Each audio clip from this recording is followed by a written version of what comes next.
My push is, let's establish cultural centers where there are cultural museums, where we capture individuals who have made major contribution not only to Ukambani but to the region.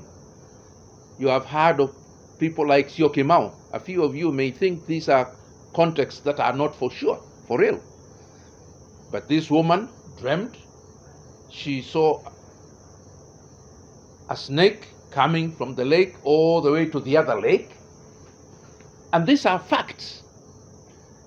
So we cannot say that we should ignore this. No, we shouldn't.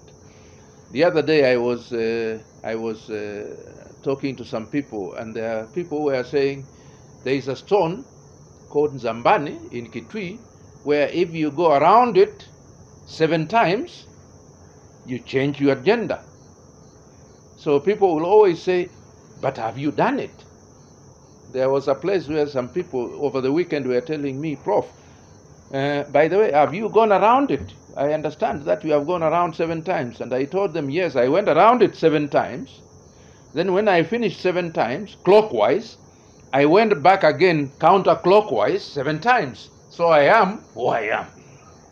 And the young girls, of course, were clapping and so forth. So these are things that are for real. And I want you to go and read this and include it. There is a place in Machakos, and where there is negative gravity, the negative gravitational pull, where water flows up the hill, and even cars. Now, science will begin to ask a lot of questions. Go and ask and find out from the Kamba community, how did this place become like this? And the story is very interesting, but I will not tell you now, because I don't want you to stop seeing me. So I will tell you later. Our children, the children of our generation, don't understand Kamba, don't speak Kamba. And I'm coming to that. And that's worrisome to me. Yet they don't speak in good English.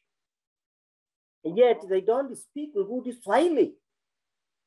And even if they say, oh, we have our Cheng, it's not well defined. So these are people who are floating without a sense of direction. If you don't respect your own culture, you will not respect yourself. And you know what? Psychologically, if you don't respect yourself, you don't have self-esteem, you cannot be productive, you cannot be innovative. Any of our young people who go to school, basic education, high school, colleges, universities, and so on, to be educated as a Kenyan, then you must be exposed to the culture. You must be able to define your culture. If you have grown up in Nairobi and the parents did not socialize you into the language, you don't speak the language, but that doesn't make you not a Mkamba. However, for you to understand the depth of the Kamba culture, you would still need to understand the language because they are untranslatable concepts. The value of culture is to anchor somebody on the ground. Because you will not be anybody if you are being blown by the wind. And what anchors you, just like the roots anchor tree, is your culture. You try as much as possible to live it, that's it. Kamba culture is this totality of doing things that will help somebody from Kambani and other Kenyans who want to learn something about Kamba to have roots to be anchored down. If you have no culture, you have no roots. And whatever is working today, you will pick it. Whatever is working tomorrow, you will pick it. But when you have a culture, it doesn't mean that other cultures will not influence you, but you have a frame from which a frame of reference from which to make decisions on whether you're going a particular way or not. That is what culture is all about. What we call culture goes beyond culture into economic productivity. Innovation, creativity will not happen unless we are confident of ourselves, and the culture does give us that confidence, that self-esteem, that self-respect. Once you ignore your background, where you come from, then you are lost. And actually, it is respect for your parents and your ancestors.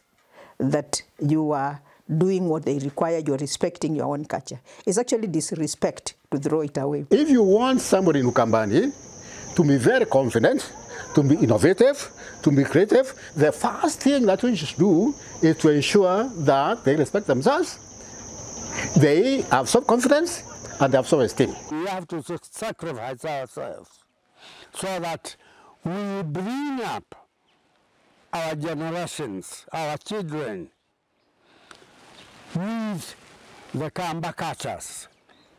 And once we do from grassroots upwards, from top to bottom, we will preserve our culture. Mutesia, what you have also done is crucially important to Kiangozo. If more people can come up with a replica of Chuo Kiangozo, I think we will be getting somewhere slowly. Originally, I saw you somewhere in a forest like Andati looking. Very impressive, wearing that very emblematic skin cloth, like an elder. That's very important because somehow you are teaching, you are letting the eyes see what is company. That's very important. One of the cultural aspects that I always respect, even today, it's how we relate to each other, especially the elderly and the young. In our culture, the way Kamba culture, the way I greet a young girl and the way I greet a young boy is totally different. Wacha, and so on. Wobonyao, I greet the young man. It's totally different. I don't grab, I don't hug young people. That culturally we don't. You know, traditionally there was no incest, at least next to nil in Ukambani. You know why? Because what Prof. Munabu was saying. You really never embrace your daughter, you don't embrace your niece at all. You know, you keep distance. All these things that we find about incest today, about defilement, it's not Kamba culture, it's not my culture. In fact, all these murders, we find men killing each other because of a love triangle. You know what? In Kithaka, traditionally, you don't go home silent. You start singing. Before you reach home. I'm telling you. So that I am telling you. Well, if your spouse is cheating, you will find in the fullness of time, but you will not find them in bed so that you kill one of them. You won't. So somebody is singing. So these are things that now are beginning to dawn on us. And even those other Western constructs are beginning to come, and they will begin to try to see what good practices can they extract from the Kithaka Nidi, the Nidi Kithaka people, from the Kamba, from the Kikuyu, and so on. Because there are cultural practices that will also make their life worth living. I'm telling you, all these incidences of incest, of defilement, of people killing each other with something called love triangle. It's because we have ignored, it's because our cultures have been eroded. So one way of reverting some of these very negative things is simply to go back to our culture. Precisely. Yes. To me, I am totally convinced, whether it is medicine, whether it's religious beliefs, whether it's cultural practices, the food we eat, all of these things are part of who we are. They are part of our culture. And therefore, we should not be saying, let's ignore some bad practices, because they were not necessarily bad when they were being practiced. But now the context has changed. Okay? The disease frameworks have changed, climates have changed, so there are things that we can't do the same. It has a way of reforming itself, introducing its new ways of looking at it. And but the fact that if it is ignored, of course, there are many things that you miss. Now you begin to adopt other cultures because you create a vacuum. And once you create a culture of vacuum, you fill in that vacuum with another concept, other cultures, then of course that is like replacing yourself, and there are I consequences. miss circumcision. What the Kamba were calling in Zaiko. I also miss dances, or the dance that they were calling Wadi. There is a way in which Kambas used to build homes, houses, you know, the round house and so on. There are ways Kambas used to cook certain things. You know that Kamba jiko with 3 stones, you may not know, but those 3 stones, 2 were fixed. 1 was not fixed because you could put a different pot, different sizes on the pot. So this 1 stone was the one that was being moved around. This is a very important context. So that what Kambas are saying is that you may need to bring some change, but you must begin from a particular point. You don't have to change all 3 things, but you begin with 1, and then the others come on board. Where can I get a pot like the one that we used to have at home, where you would put water and that water would be like it's in a fridge? In Raka, if you went and asked for water, people will not ask you, who are you? And you know what? In Raka, they will not just give you water. They will actually go to the guand with the gruel and mix it, you know, because they assume that as you are walking, you lost some energy. So traditionally, you never gave somebody what is called the water of the frog. Roirakiura is the water from the river. Yeah. You know, they will find a way. They will get some water and a calabash, and go to the guan containing gruel, put it and mix it. They give it to you. So then you do 2 things. You take care of your thirst, but you also refresh your energy. Up to today in Raka, if you visit the Raka home, nobody will ask you whether you eat. They just have you food. It was storytelling and mbano, you know, where you are told something and then you are supposed to respond so that your mind thinks.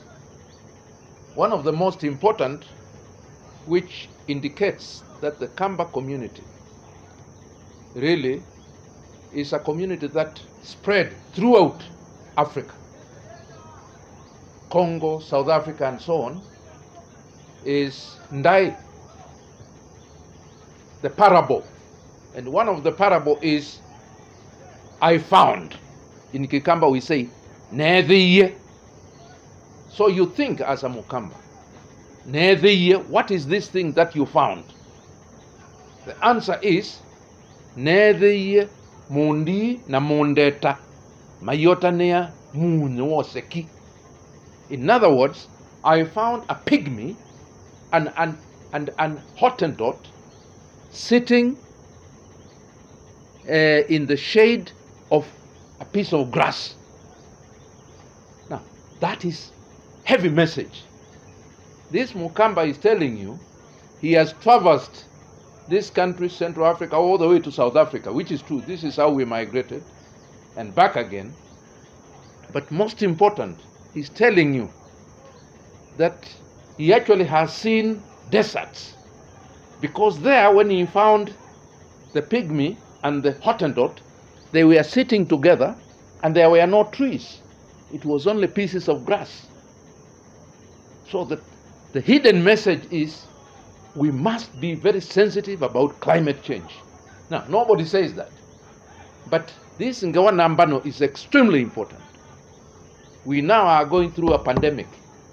And this pandemic of COVID-19 is something that is not new entirely. Again, Bano. Okay? Mukamba will say, Kwata ndai na kwata. Sui. That's Kasong, eh? Sui. What is that? The answer is Kasonika latia ungoyata. Sui. Kasonika latia ungoyata. In other words, Mukamba is saying, "Sweet, what is that?" The answer is, it was a bird which had gone to bring a disease from Yatta, a pandemic. So be careful. When you hear sweet, be careful. Because that bird you see floating here may be bringing a pandemic from another place. So this is extremely important.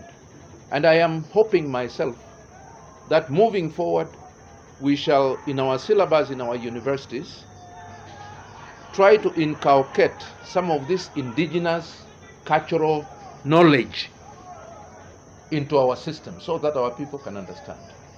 Something else that I miss quite a bit, and that was my grandmother calling me a husband.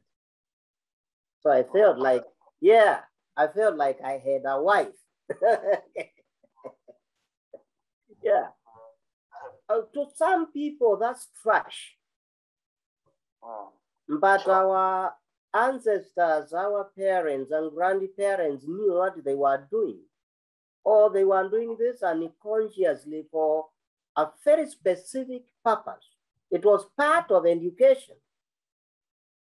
Why would they center everything on sexuality? They had a reason, and they were building a community through those jokes, songs, dances, and games. These kind of things inculcated into the minds of the young, very important life lessons, and so forth. Let's establish, and I would say myself, not only in each community, but in each county, let us establish cultural centers, because everybody has those cultural centers, and let those cultural centers have everything that is who we are. And let them be open so that our future generation, and it's called intergenerational equalization or equity, our future generation will know that this particular community survived under difficult conditions because they were able to do ABC. By 1800, Kikamba was the most spoken language in Eastern and Central Africa. It was known from as far south as Mozambique to the far north as Ethiopia and Somalia. And so, because it was a language of trade, missionaries suggested using Kikamba, not Swahili, because Swahili was a coastal language, smaller than Kikamba at the time. It's a language of spiritual instruction. When imperialists came, Germans and the British, they also made the same proposal, using Kikamba as the imperial language, because it was known over extensive areas. Today, Kikamba is probably the fourth most spoken in Kenya alone. It has shrunk that much.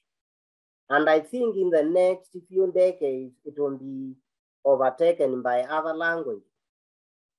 Other languages are Luo, Kikuyu, and Luya, although there is no language called Luya. And the Kalenjin also competes somehow. So what happened? That it went down. It went down, it lost because the Kamba people lost their economic power. And to some extent, they lost their political power. Okay? If you want to preserve this, give those back. Not so much politics, but economy. Economic power drives a culture.